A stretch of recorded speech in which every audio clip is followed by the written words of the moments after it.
First, the failures. First time I tried for the SAS, I was failed.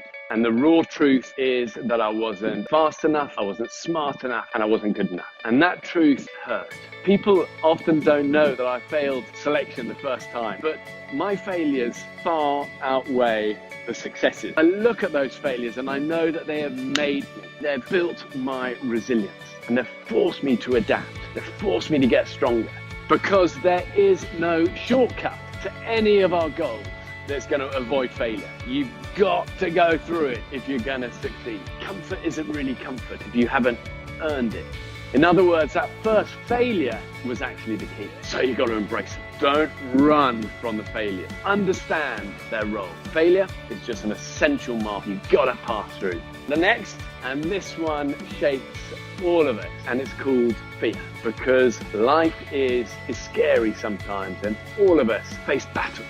Battles of confidence and nerves. Battles where we have to face giants in our life, and those giants can be really frightening.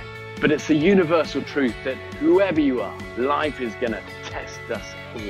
But it's how you react to that testing that determines everything. Life doesn't always just reward the brilliant. Life rewards the dogged, the determined, those who can walk towards their fears despite the giants, to embrace the difficult stuff, know the answer to the things I fear. Face it, don't run. Use it, become friends with it. Because life and experience has repeatedly shown me that when we can edge towards our fears, they often melt away. Because the only way you're ever going to get over your fear is right through the middle. And our fears are just part of life, part of what makes us real. Life doesn't require you to be perfect. Perfect does not exist. What life says is keep moving, always forward. And when you're scared, use it like a driver. And that is where the fire comes in. The fire to keep moving forward against the odds, to endure beyond what is normal. It's about delivering that little bit extra when it really matters. And it's always been the unwritten motto of the British Special Forces, the words, always a little further. The difference between ordinary and extraordinary is often just that little word extra. But what's going to make the difference is when not 1 ounce of you thinks you can. You're the ones who've turned around and given me that little bit extra. And it's that makes our work here extraordinary. Always a little further. Whenever it's grim and people are throwing in that towel, to make that like a trigger to give more when most people give up.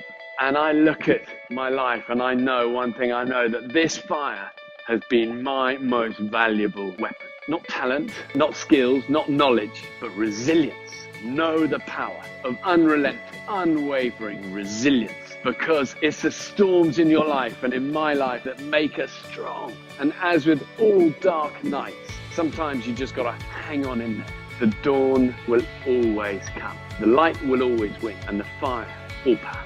So we have the failures, the fears, the fire, and finally there is faith. Faith in yourself, faith in others, faith in this universal force of goodness that is out there. All of us face our own Everest, whether it's a mountain, whether it's a hospital, because Everest really is just a state of mind. You're going to have to understand that fear will be a constant journeyman for you. It's about understanding that sometimes you're going to have to dig deeper than you ever imagined, but that we're given a fire within with which to fight and a faith with which to endure. I am no hero, truly. I struggle often. I'm no stranger to some crippling doubt and fear, but also I know the weapons that serve me best, and they always come from within, not just without. But remember this, you are made amazing. So stand tall, and above all, NGE